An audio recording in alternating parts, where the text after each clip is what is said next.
자, 오늘은 요한복음 14장부터 시작합니다. 지난주에 15절까지 조금 말씀을 드렸는데 다시 시작하겠습니다. 요한복음 14장부터는 예수님이 제자들에게 만찬이 끝나고 제자들에게 이별을, 즉 고별을 말씀하시는 그런 말씀이 됩니다. 그래서 13장은 제자들과 만찬을 하셨죠. 그래서 이제 가룟 유다가 밖으로 나가니까 곧 반란하는 말씀이 바로 요한복음 13장이고 14장에는 이제 그 이후에 예수님이 이제 팔려서 떠나가실 것을 이제 아시고 아버지께로 가실 것을 아시고 제자들에게 안부 및 당부 및 앞으로 되어질 일들을 말씀하시는 그런 말씀이 바로 14장부터입니다. 그래서 14장 1절로 보면은 이렇게 말씀하십니다. 너희는 마음에 근심하지 말라. 하나님을 믿으니 또 나를 믿으라. 내 아버지 집에 거할 곳이 많도다. 그렇지 않으면 너에게 일러스리라. 내가 너희를 위하여 처소를 예비하러 가노니 가서 너희를 위하여 처소를 예비하면 내가 다시 와서 너희를 내게로 영접하여 나 있는 곳에 너희도 있게 하리라. 이렇게 말씀하세요. 그래서 지금 말씀드린 바와 같이 이제 예수님이 이제 아버지께로 가실 때가 된 줄을 아시고 아버지께로 가게 될 날이 이제 가까운 줄을 아시고 제자들에게 맨 처음으로 입을 열어서 말씀하시는 게 뭐냐면 근심하지 말라 이 얘기입니다. 근심하지 말라. 하나님을 믿으니 나를 믿으라. 이렇게 말씀하시는 거죠. 그래서 지금 예수님이 가시는 것은 지금 있을 곳을 예배하러 가신다는 얘기예요. 그래서 지금 말씀에 여기 이제 처소를 예비하면 내가 너에게 다시 오겠다 이렇게 말씀합니다. 그런데 이 말씀에서 우리가 생각할 것이 하나 있는데 무엇을 우리가 생각을 해야 되냐면 지금 이 말씀에 보면은 처소를 예비하고 내가 너에게로 다시 오리라 이렇게 말씀하시잖아요. 이 처소가 이제 천국을 의미하는 말씀이거든요. 그런데 이 처소가 어떻게 예비되는지를 우리가 잘 알아야 돼요. 이 말씀만 놓고 보면 예수님이 처소를 예비하는 것으로 되잖아요. 우리 믿는 사람들은 가만히 있어도 되는 것으로 지금 그렇게 되잖아요. 그런데 우리가 여기서 생각할 것이 바로 뭐냐면 예수님이 이렇게 해서 십자가에 돌아가시고 이 말씀을 하시고 고별강화 다 끝나고 이제 이런 말씀 하시고 십자가에 돌아가시고 무덤에 3일 계시고 부활하셔서 제자들과 40일 함께 하시고 승천하시잖아요. 승천하시고 나서 10일 동안 잠잠하다가 오순절에 이르러서 예수 그리스도의 영이 성령이 예수님이 지금 여기서 뒤에서 말씀하시는 성령이 제자들에게 임하잖아요. 이게 바로 예수님이 말씀하신 초소를 예배하고 다시 오신다의 말씀이 성취됨이에요. 그러면 예수님이 이와 같이 오셔야만 처소가 예배된 것이 되잖아요. 무슨 얘기냐면 예수님이 처소를 예배하야만 예비하면 다시 오겠다고 말씀하셨으니까 예수님이 오셨다는 뜻은 바로 뭐냐면 처소가 이미 예비됐다는 얘기잖아요. 그렇기 때문에 오순절을 통해서 제자들에겐 바로 천국이 어떻게 된 거예요? 이룬 거예요. 천국이 이룬 거란 말이에요. 예수님이 예비하고 오셨으니까 천국이 그래서 이루어진 것이란 말이에요. 그러면 제자들에게 오순절을 통해서 성령이 오실 수 있는 뭐가 필요해요? 전제 조건이 필요하단 말이에요. 뭐가 필요해요? 성령이 교회에 들으시는 음성이 그 제자들에게 있었기 때문에 오순절을 통해서 성령을 맞이함으로써 예수 그리스도를 다시 성령으로 맞이함으로써 그 성전이 온전해진 것이고 성전을 이루게 된 것이거든요. 이와 같이 오늘날도 이와 같이 우리가 예수 그리스도가 내 마음에 오실 수 있는 자리를 내가 마련하지 않으면 주가 절대로 오시지 않아요. 그것을 우리는 기억해야 돼요. 그럼 결국은 천국은 누가 예배하는 거예요? 내가 예배하는 것과 같아요. 내가 주님이 오실 자리를 다 준비해야만 주님이 오시는 거거든요. 이것을 우리가 잊어버리면 안 된다는 얘기예요. 그냥 단순히 이 말씀만 놓고 보면은 예수님이 다 해주시는 걸로 생각하고 오늘날 그렇게 사람들이 알고 있고 교회에서 그렇게 전하잖아요. 그런데 실제로는 예수님이 오실 수 있는 조건이 다 갖춰졌기 때문에 오순절이 그들에게 응했지, 오순절이 당시 그 유대인들 모두에게 다 임한 건 아니란 말이에요. 그것을 우리가 꼭 기억하셔야 됩니다. 그 말씀이 바로 3절까지 말씀이에요. 4절 말씀이에요. 내가 가는 곳에 그 길을 너희가 알리라. 도마가 가로되 주여 어디로 가시는지 우리가 알지 못하거늘 그 길을 어찌 알겠습니까? 이것은 제자들이 그동안 주님께서 내가 어떤 일을 하고 내가 왜 왔고 너에게 말한 것이 무엇이고 이런 것을 다 말씀하셨기 때문에 주님께서는 제자들이 예수님이 어디로 가는지를 다 알고 있을 것이라고 생각을 하셨을 것 같아요. 그래서 지금 주님이 말하기를 내가 가는 곳에 그 길을 너희가 알리라 이렇게 제자들에게 말씀하신 건데, 제자가 이 말을 깨닫지 못했고 이 말을 알지 못했기 때문에 어디로 가시냐고 도마가 물어본 거예요. 예수님이 그렇게 말씀하셨잖아요. 내가 이방인들에게 팔려서 내가 십자가에 죽고 죽은 자 가서 다시 살아나리라. 내가 아버지께로 간다. 이런 말씀을 많이 하셨는데 제자는 그 뜻이 무엇인지 아직 깨닫지 못한 상태를 여기서 우리가 볼 수가 있지요. 그 다음에 6절부터 그래서 보면 예수께서 가르쳐되 내가 곧 길이요 진리요 생명이니 나로 말미암지 않고는 아버지께로 올 자가 없느니라. 그러니까 이 말씀 속에서 지금 6절에서 지금 도마가 물어본 그 말에 대해서 지금 대답하신 거잖아요. 그러니까 내가 길이요 진리요 생명이니 나로 말미암지 않고는 아버지께로 올 자가 없다. 그러니까 지금 주님이 말씀하시는 건 내가 아버지께로 간다는 것을 이렇게 말씀하신 거란 말이에요. 내가 지금 아버지께로 간다. 도마가 어디로 가는지 알지 못한다. 그러니까 내가 아버지께로 간다. 그 얘기를 하신 거란 말이에요. 자, 7절에 이어서 너희가 나를 알았다면 내 아버지도 알았으리로다. 이제부터는 너희가 그를 알았고 또 보았느니라.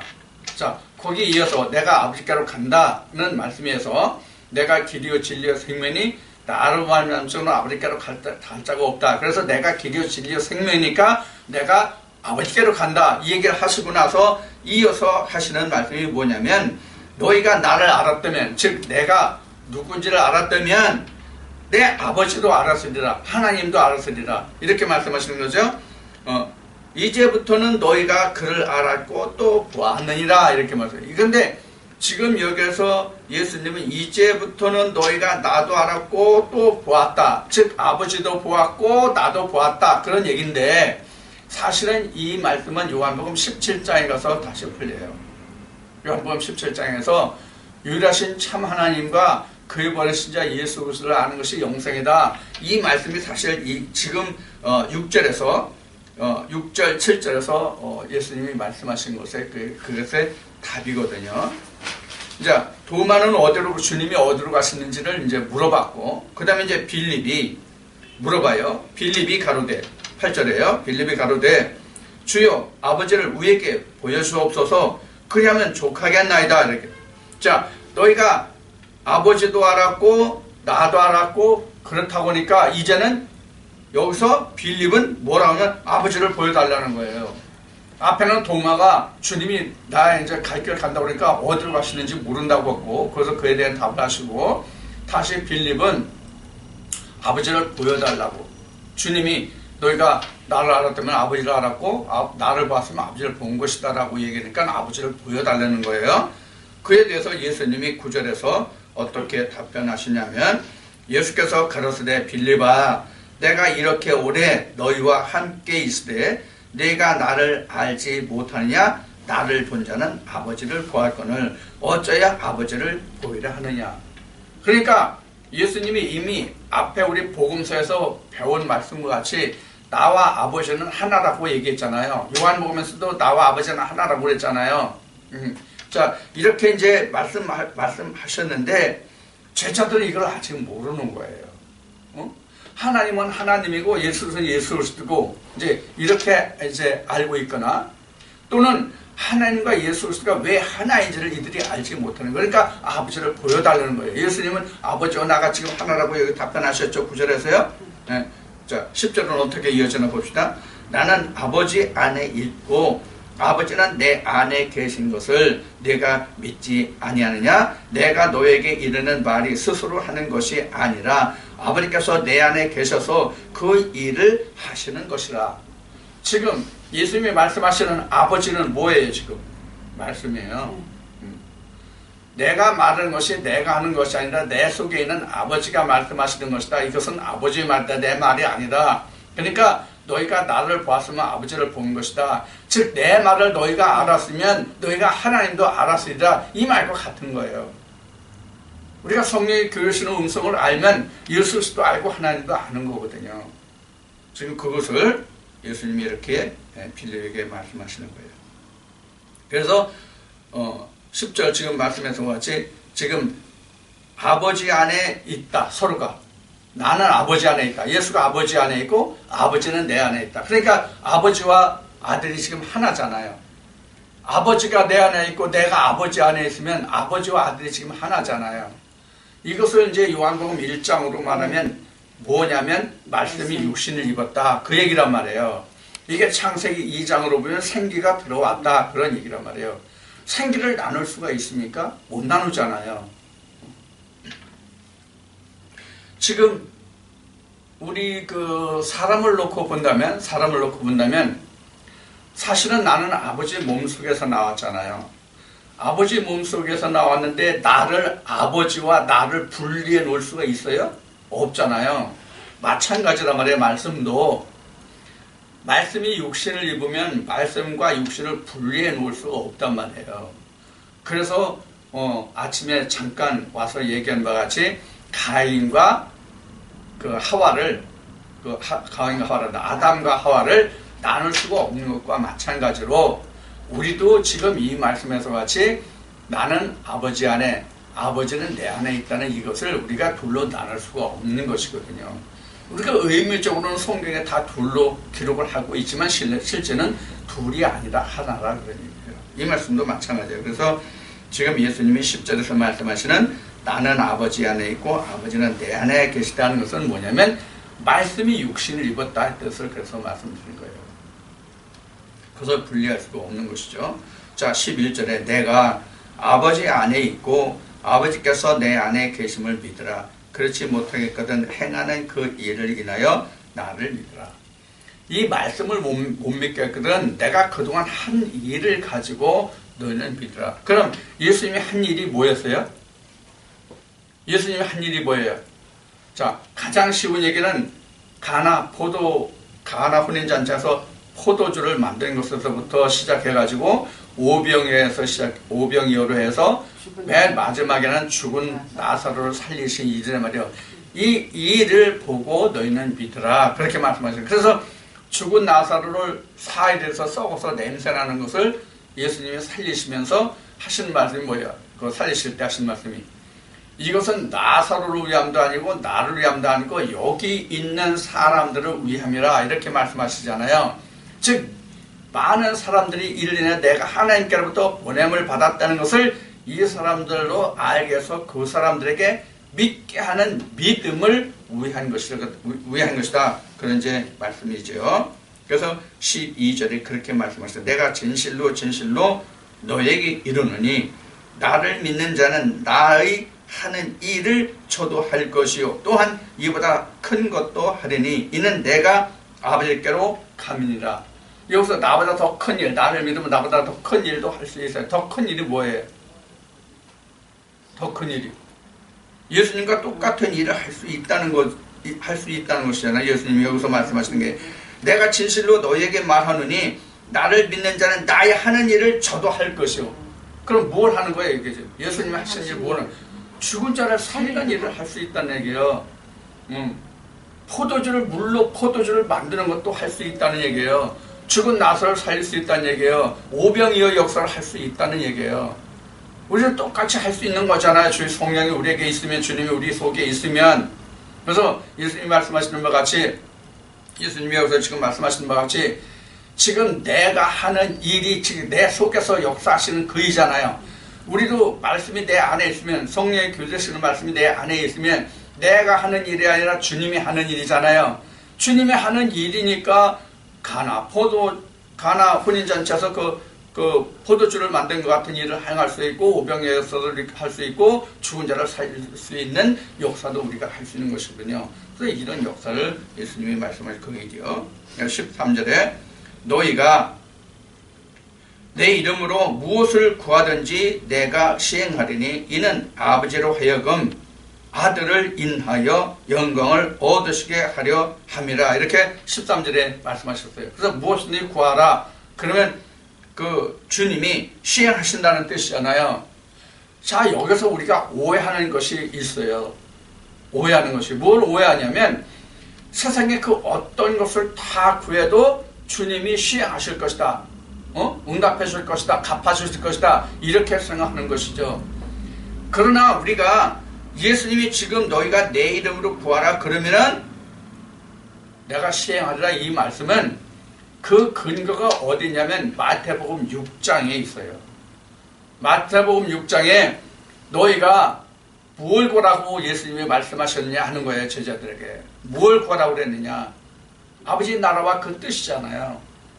그것을 구하면 내가 시행하겠다는 얘기지, 자기 종용으로 세상에 먹고 입고 쓸 것이라든가, 내가 무엇을 해야 된다 그것을 성취하게 해달라든가, 내 아들 딸이 지금 학교 가야 되는데 그 학교에 합격시켜달라고 한다든가, 고시를 보겠는데 그 고시에 합격해달라고 한다든가, 뭐 이런 것을 얘기하는 게 아니란 말이에요. 그런 것을 주님이 시행하시고 응답해 주시겠다는 뜻이 아니란 말이에요. 그러니까 네 뜻과 내 뜻이 다르다고 하나님은 말씀하시는 거란 말이에요. 내 뜻을 구하라 그러면 내가 갚아주고 응하여 내가 응답해 주겠다는 얘기지. 이것을 좀 우리가 다시 한번 인식했으면 좋겠고요. 14절에 내 이름으로 무엇이든지 내게 구하면 내가 시행하리라. 너희가 나를 사랑하면 나의 계명을 지키리라. 자, 여기서 뭐가 나왔어요? 계명이. 그 계명을 두고 너희가 구하라 그런 얘기예요. 그럼 그 계명을 이룰 수 있는 그 양식을 주겠다. 그것을 내가 시행하겠다 그런 얘기예요. 그러니까 일은 내가 할지라도 그 일을 시행할 수 있게 하는 것은, 그 일을 행할 수 있게 하는 것은 주님이시단 말이에요. 그것을 우리가 14, 15절에서 우리가 좀 볼 수 있어야 되겠고요. 16절에 보면 내가 아버지께 구하겠으니 그가 또 다른 보혜사를 너희에게 주사 영원토록 너희와 함께 있게 하시리니 저는 진리의 영이라. 세상은 능히 저를 받지 못하나니 이는 저를 보지도 못하고 알지도 못함이라. 그러나 너희는 저를 아나니 저는 하나님과 함께 거하시며 또 너희 속에 계시겠습니다. 이게 바로 성령이에요. 그래서 성령이 세상은 알지 못하고 받지 못한다. 그러나 너희는 안다. 그래서 너희가 성령이 함께하면 내가 너희 안에 있겠다. 너희 속에 계시겠습니다. 성령이. 그러니까 내가 너희 안에 있겠다. 이런 말씀을 지금 하고 계신 것이란 말이에요. 자, 그러면 왜 세상은 능히 받지 못하고 저를 알지 못하나요? 예수 그리스도의 말씀이 그들 속에 없으니까 모르는 거예요. 이게 앞의 말씀에서 보면 이게 바로 처소와 해당되는 거예요. 처소와 말씀이 같은 내용이에요. 왜 그런가 하면 하나님의 말씀이 그 안에서야, 즉 성령이 그리시는 말씀이 있어야 예수님이 그들에게 온다고 그랬잖아요. 마찬가지로 오순절을 당했을지라도 제자들에게는 그 말씀을 듣고 그 말씀을 지킨 자들에게 성령이 임했지만, 예수님이 언약하시는 성령이 임했지만 그렇지 않은 자들에게 성령이 임하지 않았단 말이에요. 그러면 앞에 말씀드린 것처럼 성령이 임할 수 있는 것은, 예수님이 초소를 예배하고 다시 오실 수 있는 것은 내가 하나님의 성전으로 지어질 수 있는 준비가 다 되어 있어야 하거든요. 그것이 곧 뭐냐면 어떤 말씀이든지 간에 다 똑같은 것이 아니라 예수님이 하신 성령의 교회들에게 계시는 말씀이 그 속에 있을 때에만 성령이 오실 수 있고 그 자만이 예수를 알고 그 자만이 성령을 받을 수 있다. 그렇지 않은 자들은 알지도 못한다. 이렇게 말씀하신 거거든요. 지금 17절까지를 지금 통해서. 그래서 지금 말씀드린 바같이 우리가 성령이 교회들에게 하시는 말씀을 들은 자만이 예수 그리스도가 오실 수 있는 것이지, 성령이 교회들에게 하시는 말씀을 듣지 못한 자에게는 예수 그리스도가 오실 수가 없어요. 그러니까 초수가 이제 예배되지 않는 것이죠. 자, 18절. 내가 너희를 고아와 같이 버려두지 아니하고 너희에게로 오리라. 조금 있으면 세상은 다시 나를 보지 못할 터이로되 너희는 나를 보리니 이는 내가 살았고 너희도 살겠음이라. 자, 잠시 동안은 보지 못하고 조금 있으면 잠시 동안은 보지 못하고 잠시 후엔 다시 본다, 그 얘기거든요. 자, 이것을 보면은 예수님이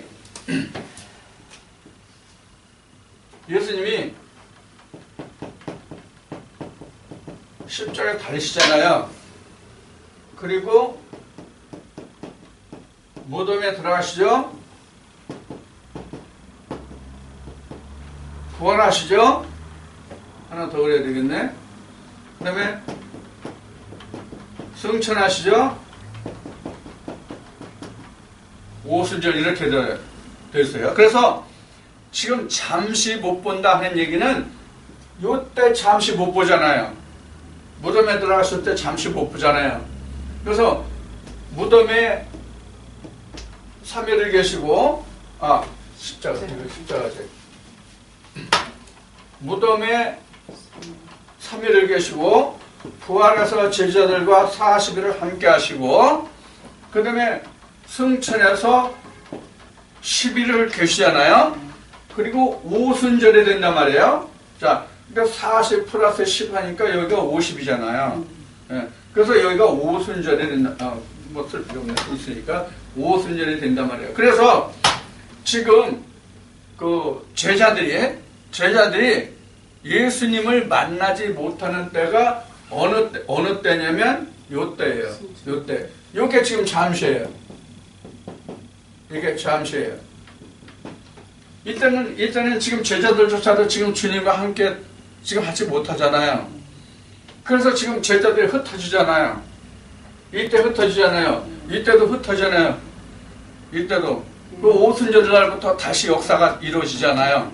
바로 이게 잠시예요. 여기가 두 번이 잠시예요.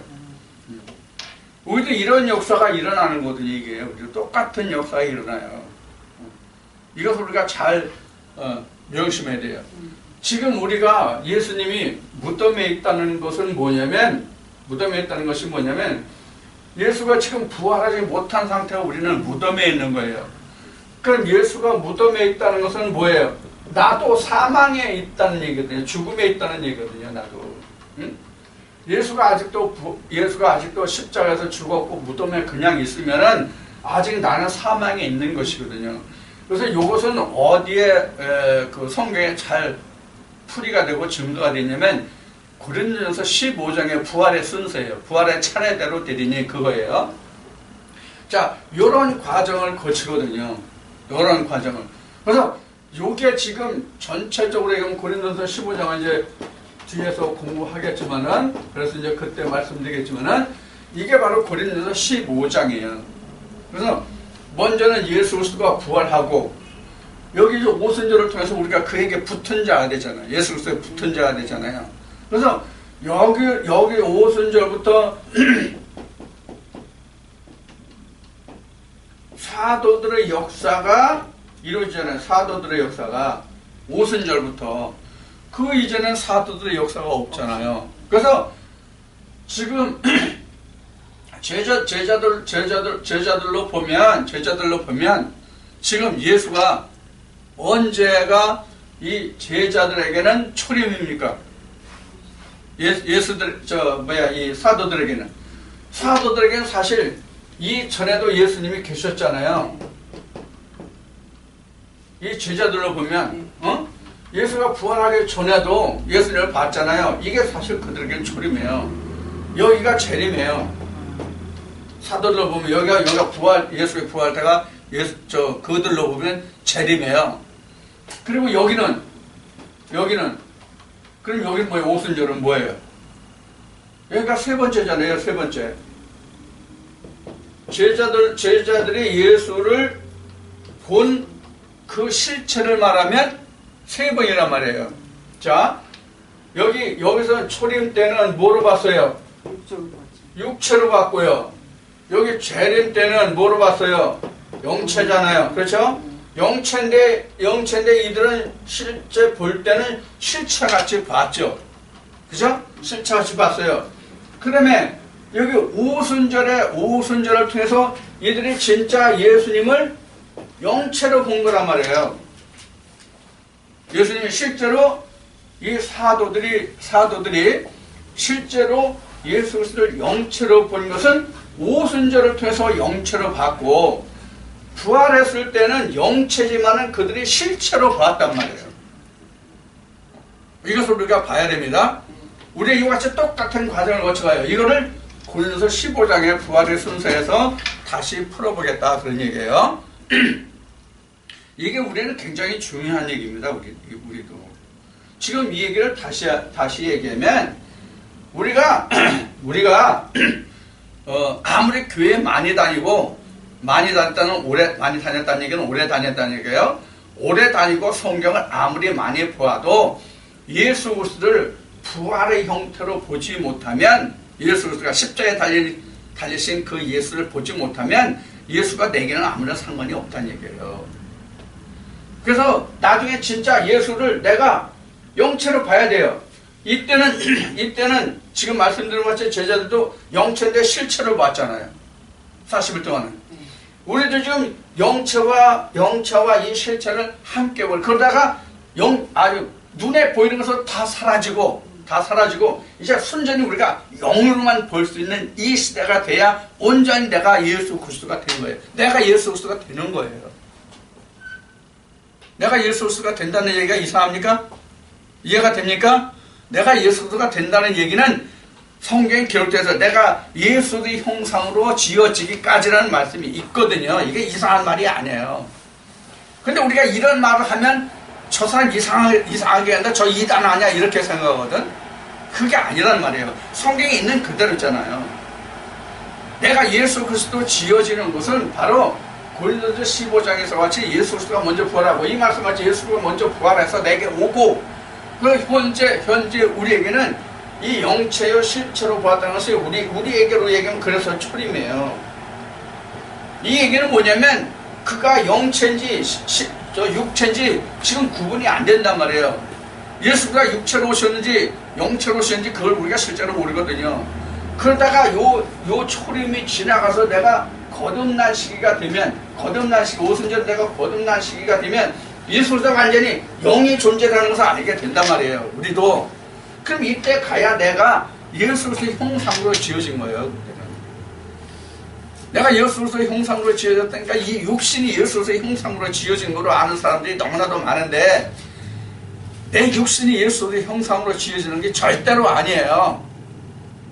그래서 이것을 좀 더 자세한 거는 고린도서 15장에 가서 다시 한번 풀어보겠다는 얘기예요.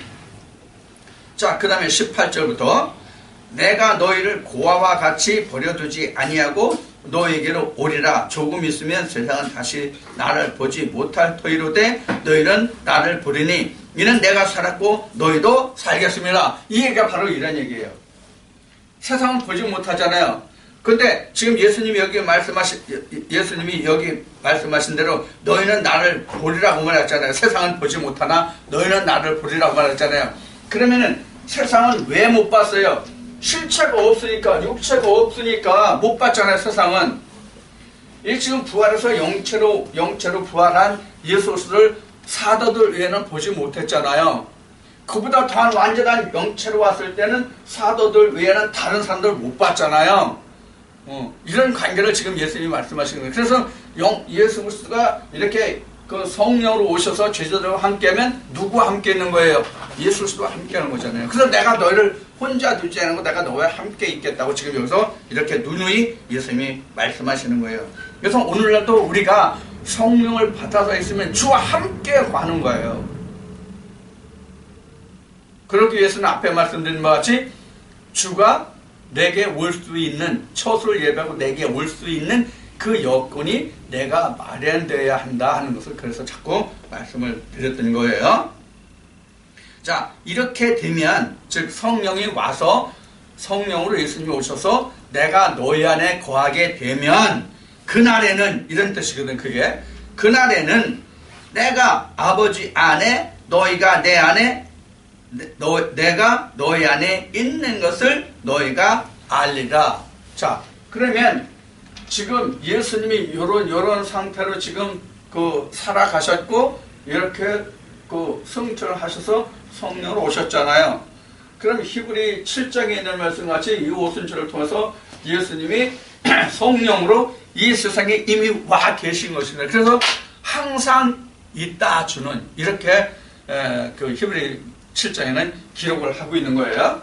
자, 그러면 지금 20절에서 14장 20절에서 기록한 이것은 우리가 조직신학에서 교리로서는 우리가 이것을 삼위일체라고 말하는데 삼위일체라고 말하는데 이 말씀을 우리가 다시 보자고요. 이 말씀을 다시 보면 지금 그 주인공이 누구예요? 지금 서로가 서로 안에 있다고 하는 이 말씀의 주인공을 한번 찾아보자고요. 주인공을 찾아보면 지금 그날에는 즉 성령이 오시는 그날에는 내가 아버지 안에 해서 내가 누구예요? 주님이에요. 주님이 아버지 안에 너희가 내 안에 사도들이 내 안에 그러면 지금 예수나 하나님이 지금 사도들 안에 있다는 얘기잖아요. 자, 그러면은 내가 너희 안에 있는 것을 너희가 알리라. 자, 그러면 여기서 하나님이 계시고 예수가 있고 지금 여기서 너희라고 얘기하는 제자들이 있어요. 제자들이 있어요. 그러면 예수님이 지금 중심이 돼가지고 내가 그날에는 내가 아버지 안에 이렇게 되나? 그거 보면 그날에는 내가 아버지 안에 너희가 내 안에 여기 지금 너희가 내 안에 그러면 하나님도 예수 안에 있고 제자들도 지금 예수 안에 있어요. 자, 그 다음에 또 봅시다. 그 다음에는 내가 너희 안에 있는 것. 내가 너희 안에 있는 것. 그러면 결국 예수와 하나님이 누구에게 있어요? 제자들에게 있다는 뜻이에요. 왜? 지금 예수와 하나님은 하나잖아요. 내가 아버지 안에 있는데 아버지가 내 안에 있는데 내가 너희 안에 있으니까 너희가 내 안에 있고 내가 너희 안에 있으면 예수님과 하나님은 누구 안에 있다는 얘기예요? 제자들 속에 하나님과 주가 있다는 얘기거든요. 이게 뭐냐면 제자들이란 말이에요. 이게 제자들의 모습이잖아요. 하나님과 주가 함께 있는 것. 다만 여기서 제자들에게 예수님이 함께 하실 수 있는 것은 그 속에 들어가실 수 있는 것은 성령이기 때문에 될 수 있는 거예요. 이게 만약에 육체라면 들어갈 수 있습니까? 들어갈 수가 없잖아요.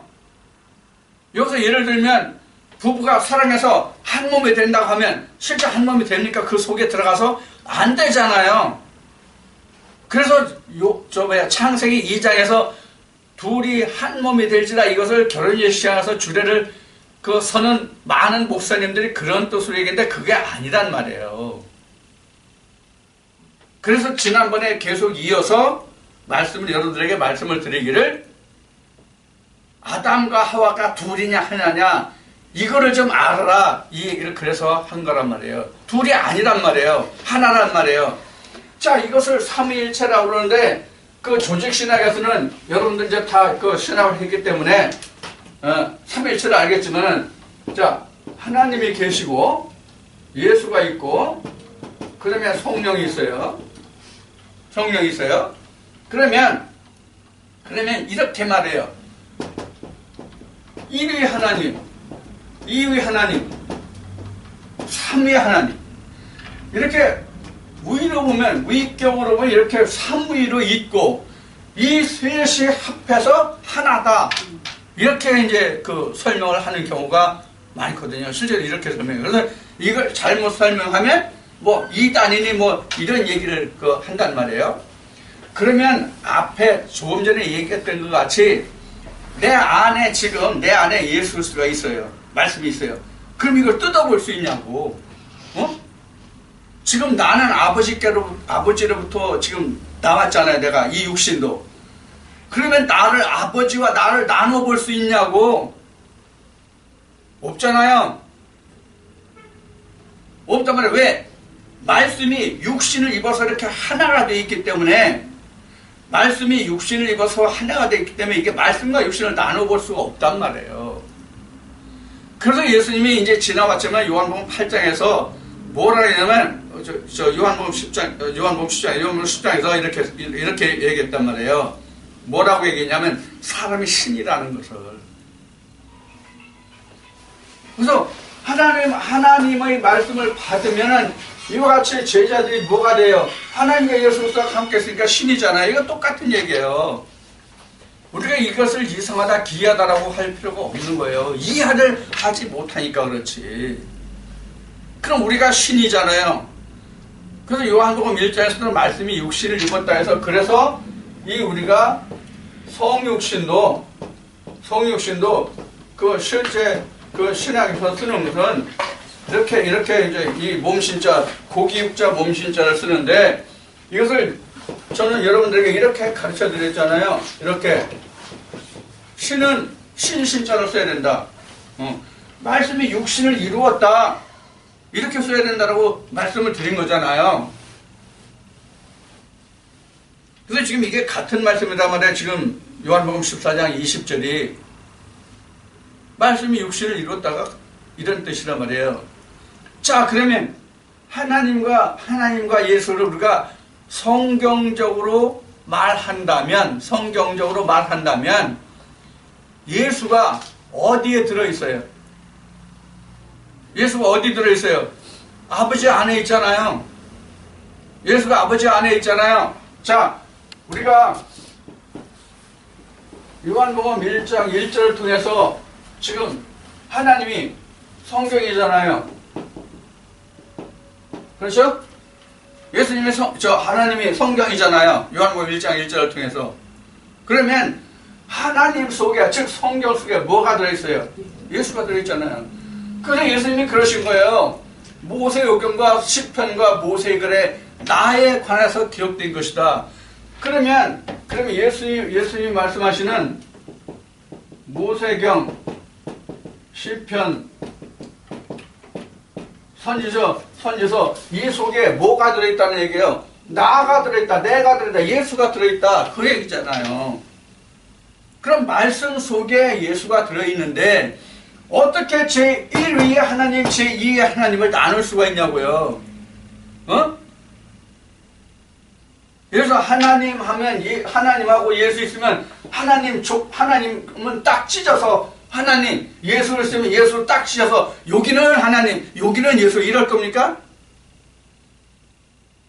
이건 코미디도 아니죠. 그래서 지금 방금 말씀드린 바같이 사람도 누구나가 아버지로부터 인했잖아요. 사람도 누구나가 아버지로부터 인했지만 내가 어머니 몸속에서 잉태해가지고 세상으로 나와서 지금 나왔어요. 그럼 말씀이 육신을 입고 나왔잖아요. 그래서 지금 내가 된 거잖아요. 그럼 나를 여기서 여기까지는 아버지 거, 여기서 여기까지는 내 거, 이렇게 나눌 수가 있냐고. 말씀도 똑같은 거란 말이에요, 지금. 그래서 아버지와 아들은 원래 하나야, 지금. 원래 하나라고.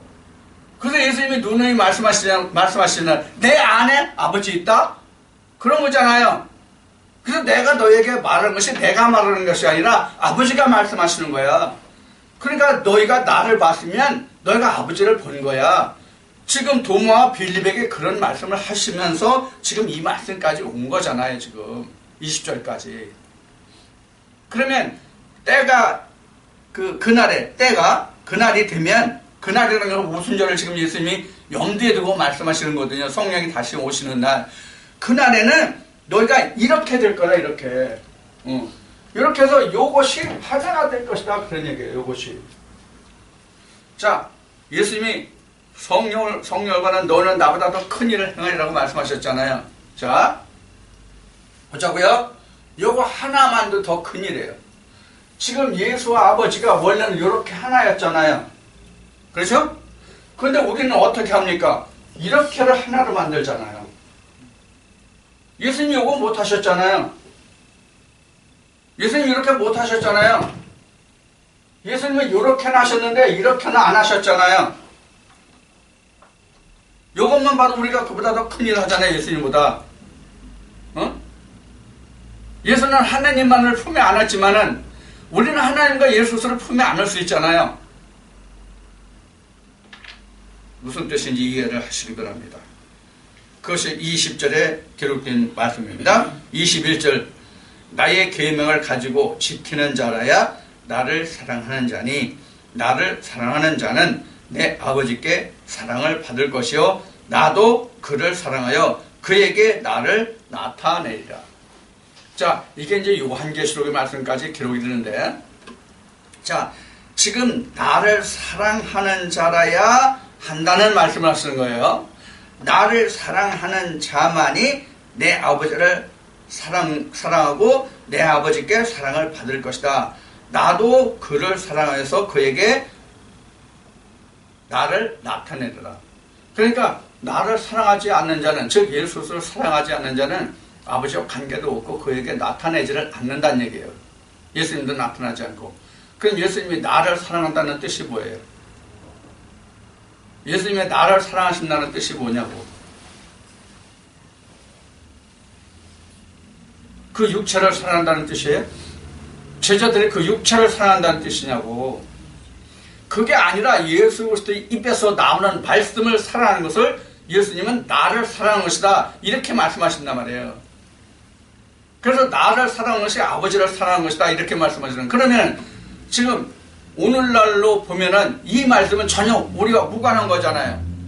뭐로 봐서 무관하냐? 만약에 제자들이 그 육체를, 예수가 육신을 입고 왔을 때 그 육체를 사랑하는 것이 예수를 사랑하는 것이라면 오늘날 우리가 어떻게 육체가 없는 예수 그리스도를, 예수가 보이지 않는 예수 그리스도를 우리는 어떻게 사랑해서 우리가 하나님과 예수 그리스도가 우리와 함께하는 것을 우리가 이룰 수가 있냐고요. 이건 진짜 이건 내가 신이라도 이건 할 수 없는 거잖아요. 근데 예수님은 이렇게 말씀하시거든요. 이게 뭐를 두고 한 거냐? 말씀이에요, 말씀. 그래서 내가 너에게 이른 말이 생명이라고 말씀하신 거예요. 그게 바로 나를 사랑하는 것이라는 얘기예요. 근데 오늘날 예수를 사랑합니다. 주님은 사랑이십니다 하는 그런 말을 많이 하는 그 사람들이 과연 이런 말의 뜻을 알고 하는지 모르겠어요. 그래서 주님은 이렇게 말씀하신 거예요. 너희가 주여 주여 한다고 해서 구원을 받을 것이 아니라 아버지 뜻대로 행하는 자야 되리라고 말씀하신 게 바로 이런 것이거든요. 우리가 아무리 입술로 하나님을 주님을 외치면 부르짖으면 뭘 합니까?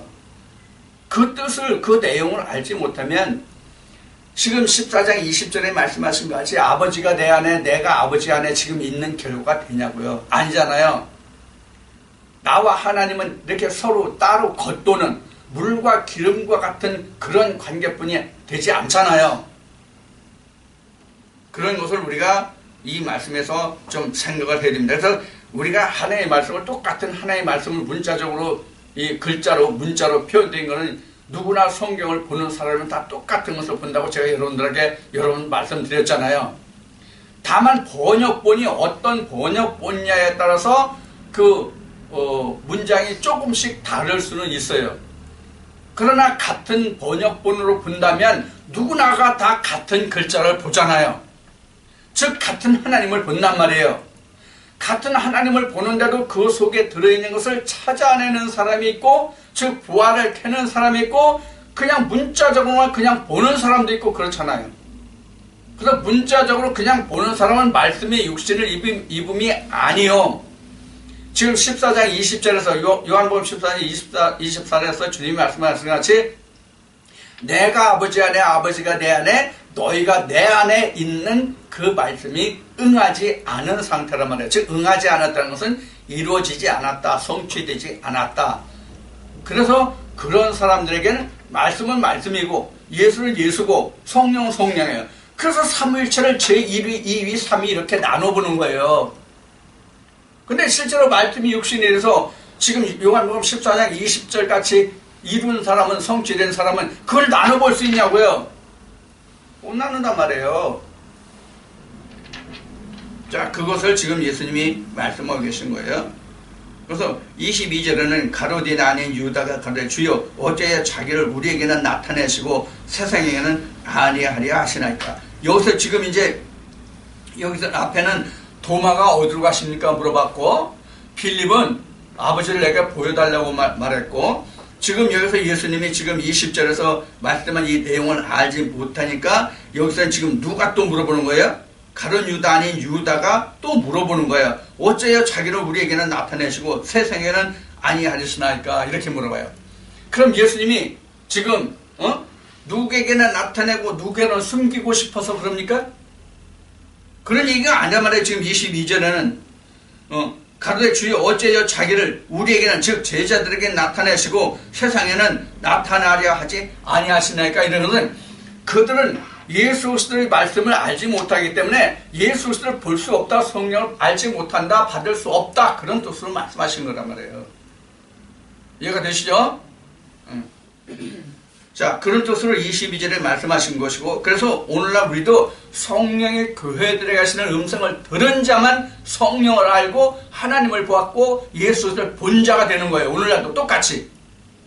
그래서 14장 20절이 성취되는 거예요. 23절에 예수께서 대답하여 가르치되 사람이 나를 사랑하면 내 말을 지키리니 내 아버지께서 저를 사랑할 것이요 우리가 저에게 와서 거처할 거처를 저와 함께다. 이것이 지금 앞에